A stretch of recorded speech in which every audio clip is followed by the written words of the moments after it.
Nico House, welcome to Primo Nutmeg. Hey man, thanks for having me on. I appreciate it. I caught a lot of your stuff and must admit, I'm a little jealous, man. I'm a little jealous. You've been having pretty big names on, bro. I got like 40,000 subscribers. I haven't even had some of the people you've had on. So, but I appreciate the work that you do, and I appreciate you bringing a lot of light to what some people would call fringe voices, but I would like to call enlightened voices. So I appreciate you having me on. Yeah, definitely. It's been a lot of hard work, a lot of grinding just to get as many of the guests I've had on. I'm actually celebrating my 4-year anniversary this month. So, wow, congratulations, yeah. man. Congratulations. So actually, maybe we could just start there, because I'd be interested, for folks who haven't heard of you before. How did you get active, in independent media? When did you start out, and just what has been your journey so far? So to make a very long story short, I was the president of Carolina Students for Bernie Sanders, the president of North Carolina Colleges for Bernie Sanders, and I was also the acting state director of North Carolina for the Bernie Sanders campaign in 2016 until we hired somebody. I caught some election rigging going on, and I worked with Jared and Elizabeth Beck, and we created the DNC fraud lawsuit. But in between that, people just kind of wanted to know my advice on various goings on and to help understand politics at a like a rudimentary level. I try to break it down to make it easier for people to I try to make politics palatable. That was my whole thing, because I can understand how overwhelming it can be. So I try to simplify it. I started out on Facebook Live, just doing random events because people asked me. I got my own radio show on iHeartRadio and Awake Radio, and next thing you know, I'm here. So I started doing a full-time radio show about 3 years ago.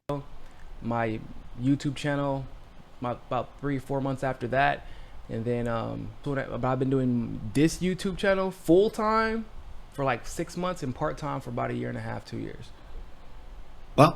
Well, I'm curious too, just because my channel, we've had some issues in the past with being demonetized for most of last year, and just being held in like permanent review. Also, just individual videos are still demonetized, dozens of them. We've also seen a drop off in viewers over the last couple months. David Pakman was actually talking about that on his channel, saying that he noticed that there was a big drop off, and he saw that there was actually a correlation with a lot of corporate news channels of them getting a lot more recommended views. I'm just curious, have you experienced anything like that, or any kind of social media censorship at all? The exact same thing. We went from clocking out about 1.2 to 1.5 million views a month for 3 months straight. And impressive. We got a big boost in January with the elections, and we exposed a bunch of stuff about Kamala, and the interviews with Tulsi helped a lot as well. But I mean, we were doing what we normally do, and we got to break through the algorithms. We hit a 25,000 subscriber jump in 2 months, and we just out of nowhere around May, around that same time everybody else started getting everything like the beginning that of mentioned May. Tulsi's name, Kamala's name, basically any of the presidential candidates' names was immediately demonetized. We would get 10, 15, 20,000 views, and they'd be like, they would be like, oh, I guess we can remonetize it now. But they were running ads the entire time on our videos. But so they tell you it may not be suitable for all advertisers, and then they still run ads on your videos. And then I did notice that as well, that David Pakman, or what David Pakman said, even though I'm not a fan of his, but he was right. A lot of people have been seeing the transition from they would get recommended. So basically, if they finish my video, say it would go to your video next automatically, or Tim Black's video, or maybe a Kim Iverson video or a Jimmy Dore video. Now it's going straight to an MSNBC video or a CNN video. And so, and I was told by somebody who works for YouTube that it is by design, it is not by accident, and they are targeting independent media. Yeah, well, it seems like just personally, I've been noticing a lot more recommendations for Saturday Night Live, the late night comedians, and corporate news. And if you search for a breaking news story, all of the results are going to be for corporate media. So Tulsi's page. So I used to be the #1 YouTube page for any Tulsi news on YouTube, and after they made that transition, Tulsi's own YouTube page. So you can look up an ad for Tulsi. Her results are like 15 down for her own personal page that is her campaign official page on YouTube. Well, you don't want people finding her content when they're searching for her, right? Yeah, they'll go to like, it's like NBC, Fox News, CNN, NBC, MSNBC. I'm like, why do I have to go through all this to get to Tulsi's page when I'm looking specifically Tulsi Gabbard? So speaking of Tulsi, that's one thing I really did want to talk with you about today was the debate. And I thought, I think everybody thinks that Tulsi had a great showing. I know just hearing in casual conversation, people bringing up Tulsi Gabbard. She was actually the most searched for candidate in every single state during the debate. And, I think this, even though that happened last time, it happened in the first debate, I think personally that her performance was a little bit better. The first performance was a little lackluster. This new performance I thought was a lot better. She broke out a bit more. She made a name for herself by going after Kamala Harris. I want to bring the conversation back to the broken criminal justice system that is disproportionately negatively impacting Black and brown people all across this country today. Now, Senator Harris says she's proud of her record as a prosecutor and that she'll be a prosecutor president, but I'm deeply concerned about this record. There are too many examples to cite, but she put over 1,500 people in jail for marijuana violations and then laughed about it when she was asked if she ever smoked marijuana. She blocked evidence. She blocked evidence that would have freed an innocent man from death row until the courts forced her to do so. She kept people in prison beyond their sentences to use them as cheap labor for the state of California. And she fought to keep cash bail system in place that impacts poor people in the worst kind of way. Thank you, Congresswoman. Senator Harris, your response. As the elected Attorney General of California, I did the work of significantly reforming the criminal justice system of a state of 40 million people, which became a national model for the work that needs to be done. And I am proud of that work. And I am proud of making a decision to not just give fancy speeches or be in a legislative body and give speeches on the floor, but actually doing the work of being in the position to use the power that I had to reform a system that is badly in need of reform. That is why we created initiatives that were about reentering former offenders and getting them counseling. It is why, and because I know that criminal justice system is so broken, that I am an advocate for what we need to do to not only decriminalize, but legalize marijuana in the United States. I want to bring Congresswoman Gabbard back in. Your response. The bottom line is, Senator Harris, when you were in a position to make a difference and an impact in these people's lives, you did not. And worse yet, in the case of those who were on death row, innocent people, you actually blocked evidence from being revealed that would have freed them until you were forced to do so. There is no excuse for that. And the people who suffered under your reign as prosecutor, you owe them an apology. Of course, after that, you had Kamala Harris attacking her in the post-debate interview with Anderson Cooper. Did you expect that from Tulsi Gabbard? Had you had interaction about that in the past? And how do you think it went? Well, I mean, listen, this is going to sound immodest, but I'm obviously a top-tier candidate, and so I did expect that I would be on the stage and take hits tonight because there are a lot of people that are trying to make the stage for the next debate. Yeah, for a lot of them, it's do or die. Well, yeah, and especially when people are at 0 or 1% or whatever she might be at. And so I did expect that I might take hits tonight. But, listen, I think that this coming from someone who has been an apologist for an individual, Assad, who has murdered the people of his country like cockroaches.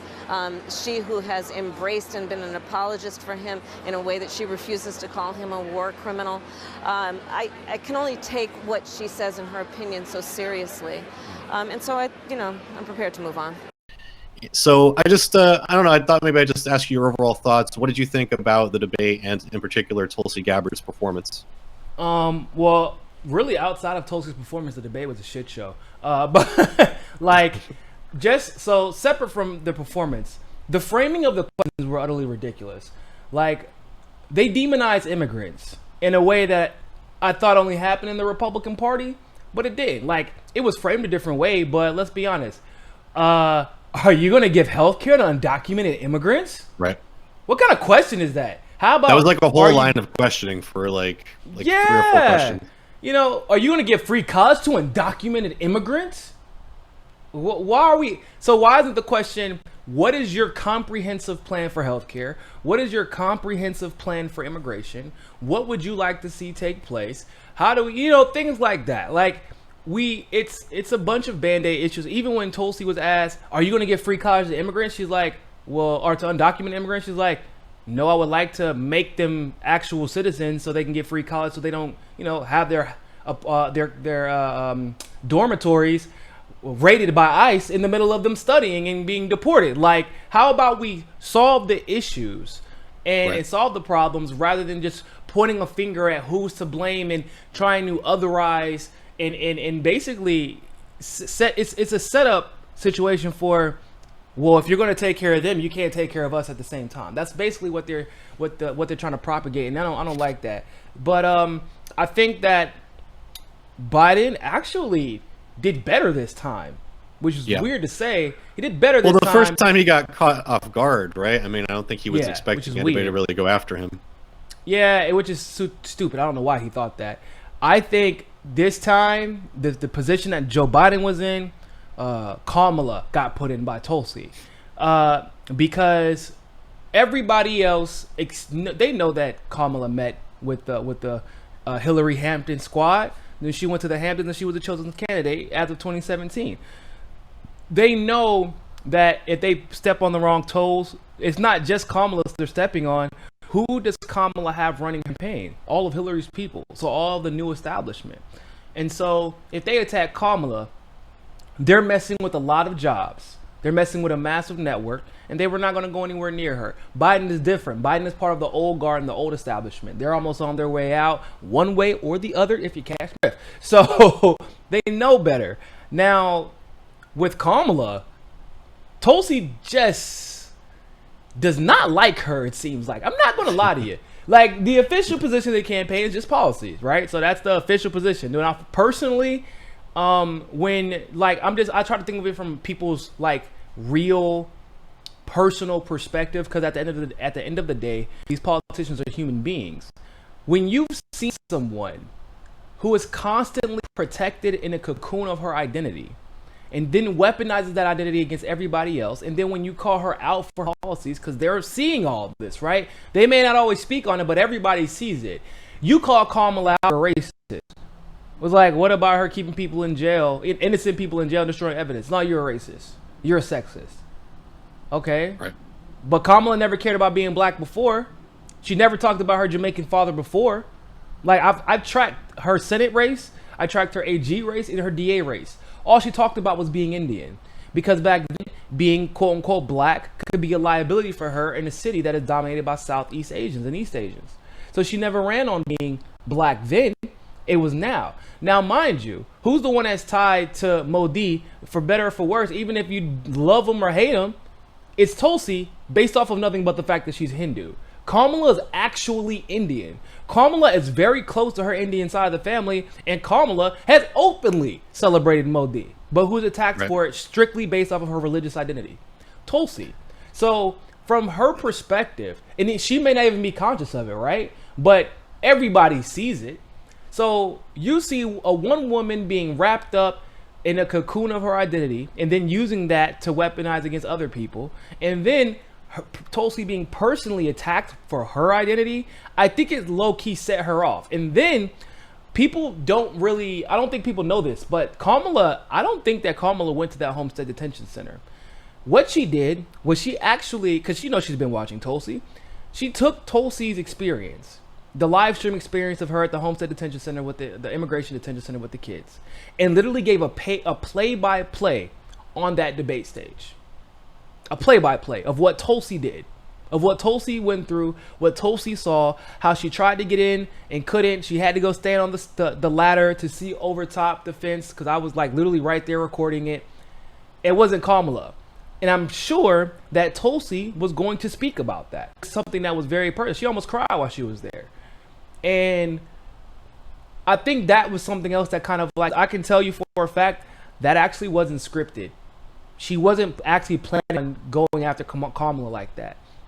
But I think that, I think it was necessary. It's funny because it was kind of the same situation happened with Tim Ryan, right? Tulsi was a little reserved. Tulsi was kind of, because she's a shy person naturally. She wasn't talking over anybody. But then Tim Ryan had the nerve to look at her and say, we should stay in Afghanistan. When you've seen the amount of bodies that she has, when you've seen the amount of blood that she has, and Tim Ryan has no service whatsoever, has never been deployed, is telling us we need to stay out there, like, it sets her off. So, and when she is set off, as people have noticed, it is very hard to rein her back in.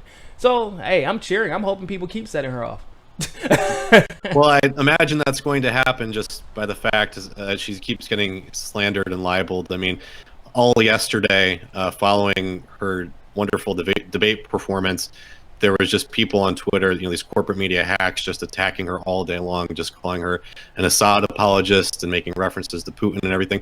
And you see that that double standard again with that Assad apologist hit. Just because, Nancy Pelosi met with Assad, John Kerry met with Assad. They didn't meet with the opposition leaders like Tulsi Gabbard did. But, they're fine. But her, a combat veteran, she's the traitor in their worldview because she's a peace candidate, right?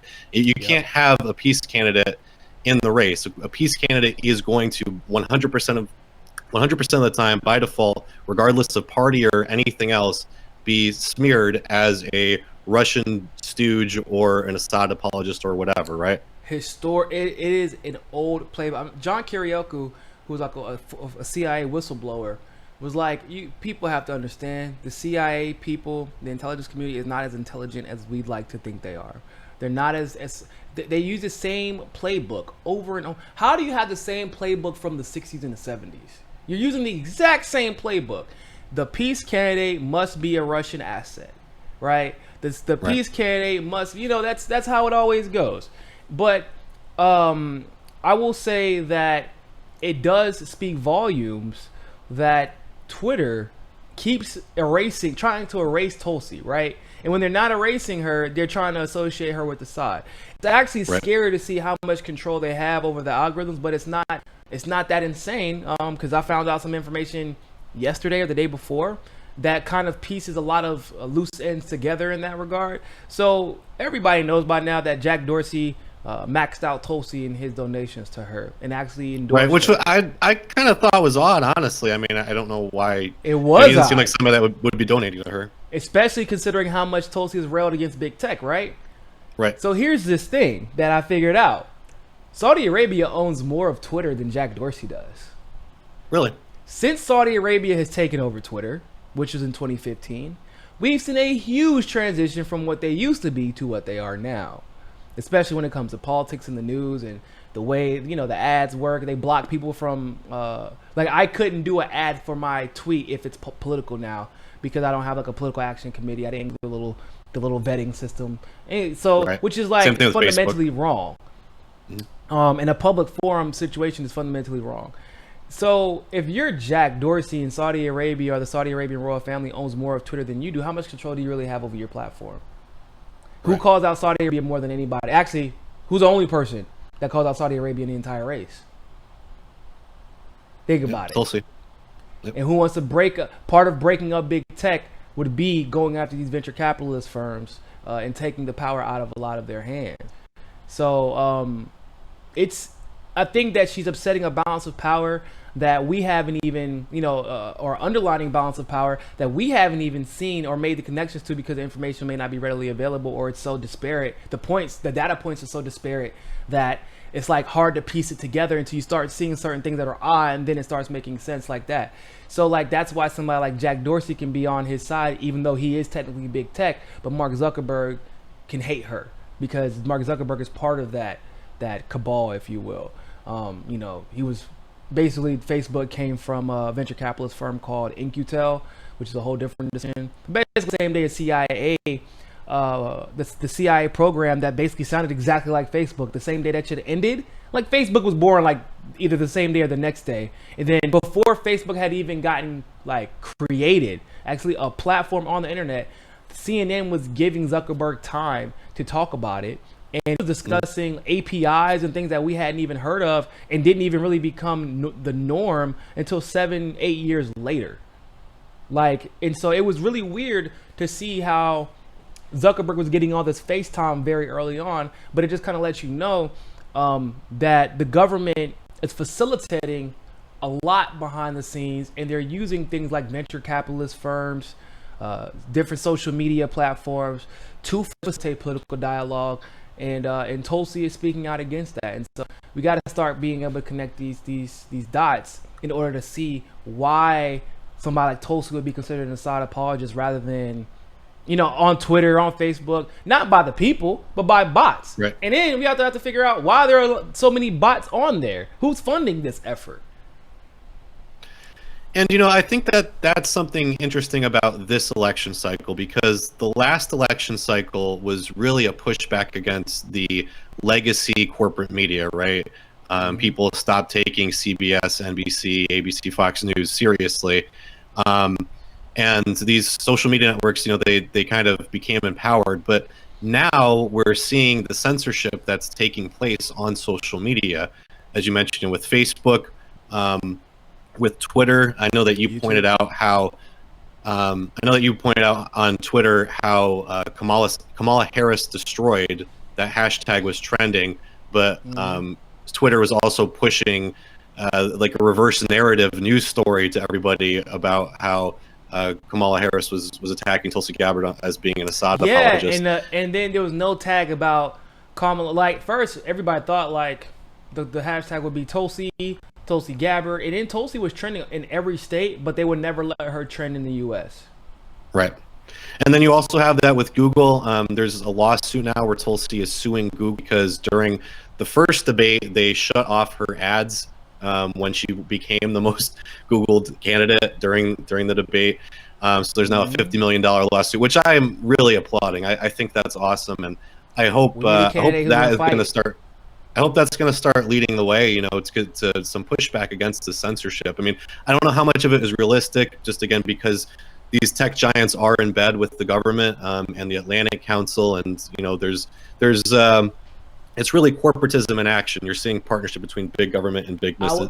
So here's to what silence. I'd say though. I think there is an upset in the system, or a fissure in the system, because the big government is kind of split itself, right? Because you have the Trumpian government, and then the former legacy government, but the Trumpian government doesn't necessarily get along with the former legacy government, which is how something like Epstein, for example, is able to happen the way it's unfolding. And so I do believe that, because I think it's a federal suit, so we don't know what judge she's going to get. Maybe it's a legacy judge, maybe it's a Trump judge, and we know how those people feel about social media. So like in the big tech companies, they feel like they're constantly being slighted as well. And so I think that if there's ever a time to challenge the system and buck the system for anybody, left or right, this is that time. And it demonstrates for me that Tulsi is going to fight for what she knows is right. Consequences be damned. She's going to continue to fight. This is consistent for her, right? She looked at the DNC and was like, man, fuck y'all, I'm out. Like, hey, we're going to make you the president one day. You're the vice chair of the DNC committee. We just let you speak at the DNC convention. Yeah, but you guys are assholes, so I'm out. So it just really demonstrates just how much conviction she has as a politician and as an activist, because that's really what the mantle she's taken on is an activist mantle, but she just happens to be running for president. But yeah, Google is a problem. They're all a problem, right? So, but she does have a more legitimate case, because think about it like this. Last time she was viral and searched in every state except for I think 2, Georgia, which was Cory Booker, and then what was Oklahoma, which was Elizabeth Warren, I believe. But no, who was it? Was it Oklahoma? Or maybe it was just I'm not Georgia. sure. I know like this time states. It was all 50 states, but yeah. But this time it was all 50. But last time she tried to set her ads up, right? And she was kind of stopped, or no, she was blocked, and it kind of hurt her, because this time she was able to set her ads up, obviously, because Google wasn't going to try that game again. And look at what happened. She's almost at 130,000 donors. She went from 110,000 to almost achieving 20,000 in 24 hours. Partially, and that's why I think there's such pushback again from all these corporate media hacks on Twitter now, where every single one is going after her, saying she's being backed by Russian bots, calling her an Assad apologist. It's because they know that her message can resonate. They know that the American people are sick of war, and that Republicans, Democrats, independents, libertarians, socialists, everybody can get behind that peace message. And they're concerned about that, and they have to try to poison the well as much as possible. Yeah, I think once she gets that third debate, I think that the donations are going to ramp up, because I believe that was the biggest fear, is that they thought that, not that they didn't like her, but more so that there may be a chance that she doesn't make it, right? And they don't want to waste their money. And so I think people were being patient. Okay, so I've gotten that from a lot of people. Like, hey, man, we like her, but we just, not that they think that she's not a viable candidate. It's like, we don't know if she's viable in the Democratic Party because of everything that they're doing. So that's a legitimate reason. But now she's going to hit 130,000 before the end of the day. She's at 129,000 right now. So she's going to hit it by the end of the day. The polls are going to follow. And the truth of the matter is, the corporate media and the DNC are at odds right now, because Tulsi brings them ratings. She does. And definitely. We know that a lot of the reason they've elevated Trump to the level that he has is because of the ratings. Right. They can slander Tulsi all they want to. It's not working anymore. It's not working, but they're going to, but it creates conversation, right? Because we push back. Then their people, they have people that support their message. And because of the combination of controversy coming from both sides, they get views. And they know this. And so because of that, they're going to continue to elevate Tulsi, even if it's in a negative way. And I talked about on Twitter yesterday. I said, I really hope they elevate her as a Pied Piper candidate like they did Trump. We saw that turned out. So, but you know, I do have to wonder at the end of the day. Let's say Tulsi Gabbard does win the nomination, and it's Tulsi Gabbard and Donald Trump. What is the corporate media going to do in that situation? Are they going to back Tulsi because she's the Democrat? Are they going to back Trump? Are they going to back a John Delaney third-party ticket, or what are they going to do? You might, for the first time ever, hear the Democratic or the media talking about, well, is it time for a third party? Is it time? Right. Yeah, right. Like it would. That might be the look. That might be the best thing that ever happened to us, making way for a third party. Shit, you know. But the moment that we get a corporate-backed third party, which I would assume that the Green Party and the Libertarian Party would try them out, but because of the conversation surrounding a third party, I think that we can start entertaining things more so like ranked choice voting and things like that. I'm a very spiritual person. People don't know this. We are actually, we just had a huge transition from the age of the Pisces to the age of Aquarius. I know everybody's familiar with that song. But basically, the age of the Pisces was a very dogmatic age, right? And it is reflected in how the world was ran. Kings, queens, religion, and the age of Aquarius is more of an age of information, like awakening, enlightenment, rebellion even. And right now, and ironically enough, Jesus, or the idea of Jesus, and Cleopatra died at the end or the beginning of the age of the Pisces, and then it went crazy, clearly, right? Everything went to hell in both regions, and everything became very monotheistic and religious based, and what's the word I'm looking for? Autocratic, really. Now it's like we want a disbursement of power. We want open access to information. We're not assuming something is true just because you told us, and you think because you have authority that means we should listen to you. And it's funny because we're seeing that in the media. We're seeing, well, not just in the media, but the main corporate media, their ratings are falling. The Democrats have no control over what's happening right now. They want to convince us that they do. They have control. But if Kamala is the nominee, they had for so long, right? Yeah, that's true. Mm-hmm. No, they're going to lose. If Biden is not going to win this. Biden has no idea what the hell is going on. He has no idea. He's like, I thought all this stuff was cool. I thought that I was going to... Like, even Delaney, right? Delaney thinks that he's making the most sense in his mind. He's like, this is common sense stuff. What are you talking about? Why does not everybody love me? Bro, because nobody believes that. We've done our own research. It's too much information out there now, and they can't control it. And so I think we're in a new age of the world, and the people who are of the old age, who have found success in the old age, they just cannot accept or wrap their mind around the fact that we are in a different world now, and they just quite honestly just don't have a place in it. I mean, we've even seen it in the Democratic Party before. I mean, if you look back to like 1968, just the fissure there between Lyndon Johnson and Hubert Humphrey, and Mayor Daley, you know, with the likes of you know, Bobby Kennedy and Eugene McCarthy and George McGovern. You know, it's just there's always the old guard just tries to hold on for as long as possible. And I think that's what we're seeing now. But I know that we don't have much time left. I just want to kind of stuff in a few more questions here. Because one thing that I did actually, to play the devil's advocate, one thing I did find a little disconcerting about Tulsi last week was the fact that she voted for essentially a condemnation of BDS. And you know, I read the legislation. I understand that there's some debate about why she may or may not have voted for it, but I think if you read it, it's obvious that it was really an anti-BDS piece of legislation, pretty explicitly. I just was wondering, do you share that view, and just what are your thoughts on Tulsi's vote? So, so I would have personally abstained from it, and I actually told them that yesterday. I said, I don't know why you voted for it, but understanding Tulsi, she's really big on First Amendment rights to free speech and free protest.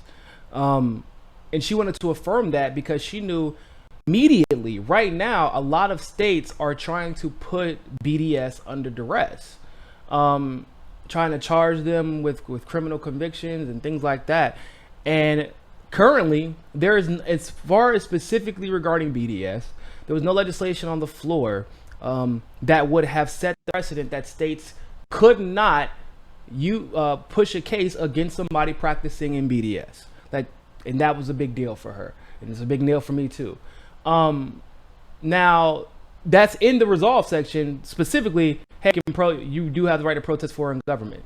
Now the condemnation of BDS by the government, me personally, I don't give a shit. Like, I don't want when we protest, I don't want the government to approve of protesting, because that usually means it's ineffective, and they're perfectly okay with me protesting it. I consider it a victory when they pass a resolution that says, we don't like what you're doing, but we can't really stop you from doing it, so I guess go ahead, whatever. That's basically what the resolution said. And what was frustrating to me personally, just from an activist perspective and from a journalistic perspective, was seeing so many people fall into the trap that I knew was being set at the time. So Tulsi's name was attached to this resolution, which is non-binding, and is mostly symbolic.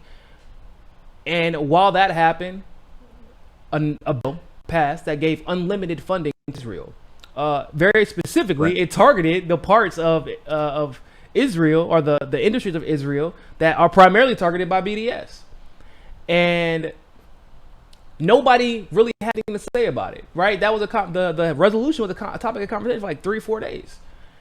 I saw maybe two people talk about, like two people of you know, with popularity talking about this out of myself, and I realized, like, okay, I get it now. Like this, for a lot of people who said they cared about BDS, when the bill effectively ended BDS passed, nobody had anything to say about it.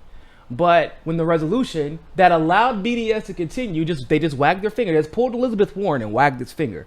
Like, everybody wants to talk about that and what it means symbolically. I'm like, okay, but I get it. Symbolically, we can be upset about that, and it did smear BDS, which was wrong in my opinion. But like, I'm about the practicality of it. What did it do? Did it do anything? No, it did not. It wagged its finger. But if it's about BDS, then why the hell isn't there wall-to-wall coverage of what we just saw with HR 1837? It was passed on the same day. Because it was by design. You know, it was by design. Tulsi's name was attached to these articles that gaslit the whole situation on purpose, because they knew that people would pay attention to that resolution because Tulsi's name and Ro Khanna's name and Ayanna Pressley's name was attached to it. But Tulsi didn't vote for the other legislation. Only Ro Khanna co-sponsored that legislation out of all the progressives. And nobody talked about it. Nobody did a video about it. And if you caught another video other than mine, and I think Last American Vagabond did a video, and then Convo Couch did one, that was it. Tim Black, I think, did a live stream about it. So, like, that's it. Why is that? But everybody was so quick to say that Tulsi and Ayanna Pressley let us down. But the bill that actually used money to kill BDS without ever mentioning the word, didn't get discussed. So it just shows that we're way too susceptible to buzzwords and emotional reactionism and hero worshiping of a different type. So instead of hero worshiping, saying you love the person no matter what, it's, oh, that person's name is attached to it, therefore this must be more important than this legislation over here that is actually affecting change in a way that is against our ideology. That's a good point. Well, again, I know we only have a couple minutes left. I just want to ask, too, because we did have Robert Mueller's very sleepy, lethargic testimony last week, where he just really embarrassed himself. And I think the whole Russiagate conspiracy theory, to the extent that it wasn't embarrassed already, I think that this really was the cherry on the sundae. I think that the fact that he didn't, he couldn't remember parts of his own report, but B, he couldn't even remember what president appointed him to district attorney was pretty funny. Which president appointed you to become the United States Attorney for Massachusetts? Which senator? Which president? Oh, which president? I think that was President Bush. According to my notes, it was President Ronald Reagan had the honor to do so. He couldn't answer questions. He kept saying, see the report. He kept saying, I can't answer that, even though the answer was in the report. The Republicans brought up some great talking points during that about Mifsud and Kalimnik and the fact that the IRA case has, that Mueller's team had gotten kind of pushback on that because they weren't able to actually tie the IRA to the Russian government. So I think that this was just really the end. It seemed like the final collapse. And I think in the debate, we didn't really hear that much about Russiagate. You heard them talking about the obstruction thing, but I don't know. It seems like it could possibly be over. So is that your interpretation? Do you have any other thoughts on Mueller's testimony? Yeah, and I think that it's over. Well, I think they didn't talk about it during the debate because that would have been a W for Tulsi if they do, because she's the only one that has a common sense approach out of every candidate to the Russiagate conspiracy. Her and it would have given her opportunity to talk about her securing America's Elections Act to deal with election integrity. That's why they wouldn't do it. The Mueller report from the very beginning was nonsense. And Mueller basically reaffirmed that. Like, as a prosecutor or as a former prosecutor, it's very frustrating to see somebody say, well, I can't say that he's guilty, but I'm not saying he's exonerated. That's not how the law works. That's not how your job works. If you're guilty, if you think somebody could be guilty and you have enough evidence to at least go to trial with it or to recommend it, then you recommend it. That's like, right. It's just like the Comey thing. We don't think she intended on breaking the law. That's not how the law works. Or, I didn't mean to speed 150 miles per hour the other day when I got pulled over. I didn't really do that, but I would have probably be in jail if I did that. But if, that's what happens. I didn't mean to go fast, Mr. Officer. I didn't check my speedometer. Well, you can just go right along then. We didn't know you didn't intend to break the law. Like, that's not how it works. The fact that Mueller did this extensive report, and it's funny because I actually, back in the day when I used to cover Russiagate almost exclusively, I used to say all the time, it's interesting that this timeline seems to perfectly be matching up with the upcoming election. Like, the investigation took forever, one. Right. And all the other investigations that have actually taken this long actually led to something. Right? Whether it be Watergate, the Iran-Contra conflict, I believe. Those were pretty long investigations, but it was necessary. This wasn't that long. There's a few people who actually came out, like Kim.com, and said, hey, I actually have proof, like, that Russia didn't do it. And they wouldn't listen. So, but I said back then, watch this timeline match up so that right before the election, it's going to end. They're going to muddy the waters. And somehow, some way, even though nobody's going to be convicted of anything, they're going to talk about impeachment. And that's exactly what happened. Because it was never about Russia, other than, they're an economic adversary, I guess, at least establishment. But it was never about Russia. It was never about the election. They don't care about that shit. They cared about the fact they lost it. They don't care about our democracy. What they cared about was beating Trump again and making sure that he was entrenched in scandal and controversy for the entirety of his term. And they somewhat achieved that, but they ended up making him look like a victim by the end of it. And so now his base is stronger and more galvanized than ever. And because of it's given him so much firepower, right? I mean, they pursued this conspiracy theory for 2 years. It blew up in their face repeatedly. They kept, coming up with all of these different parts to it, and they kept all falling apart. And it seems like the whole house of cards now has come apart. And it's vindicated Trump, and people are going to say, yeah, there was a witch hunt. Yeah, there was fake news. And some people out there are probably going to, if Joe Biden is the Democratic nominee, then they're probably going to consider voting for Trump because they want to be going with the anti-establishment victim. Oh man, you have no idea. I've talked to so many people, hardcore progressives, like, man, I hate to do it, but if they fuck over Bernie or Tulsi, I'm voting for Trump, because fuck them. I'll organize locally, which is probably you shouldn't, if your whole, so what pisses me off, I know we don't have much time, but I just have to say this for people who are watching. Don't ever argue the point, well, who are you going to vote for then? Because the person says they're not going to vote for an establishment candidate. That's not the question you should be asking. The question you should be asking is, oh, well, who are you organizing locally or something? Like, what do you have in mind to combat, to make sure that this doesn't happen again, right? Whenever I didn't vote for Andrew Gillum, a lot of people were like, are you going to vote for Ron DeSantis in Florida? No, I'm going to organize for my city council members, commissioners. I'm going to educate myself on that. I'll try to affect the outcome of those elections, because all politics is local. But if you are not organizing before an election, you get to bitch about who somebody else votes for or who the options are. Because if you did what you're supposed to do, the options should reflect the people's will if you were doing what you're supposed to do. Sometimes it doesn't work like that. So you have to work with options that better reflect what you want. Nobody makes decisions based off of what they're scoring. I'm not going to say nobody, but the majority of the population does not vote or engage in politics based off of a negative consequence. We don't even do that in our own lives. Somebody left their job because they hated it. They left their jobs because nobody made them a better offer yet. And the moment that somebody makes them a better offer, they were like, hey, man, this job sucks. I'm out. But they're not going to leave it just because it sucks, because at the end of the day, we got bills to pay. So it's the same thing with politics. A lot of people, like even with Bernie, for example, Bernie probably felt trapped for years and made some bad decisions because of it, according to his record.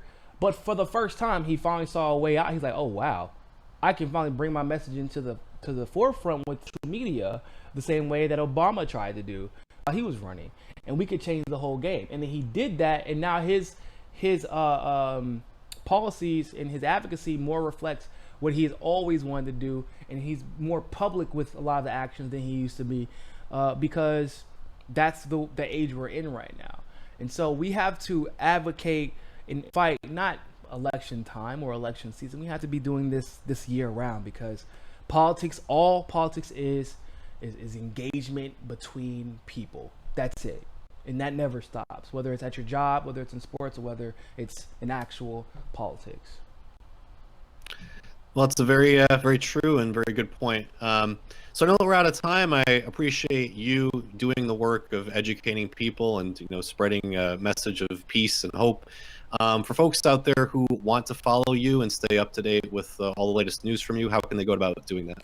So you see I have my Twitter put down here. It's Niko CSFB, and you can follow the network with myself, the Convo Couch with Pasta and Fiorella, and a couple of other people we have on at MCSC Network. And of course, you can find my YouTube channel by going to the MCSC Network with Niko House.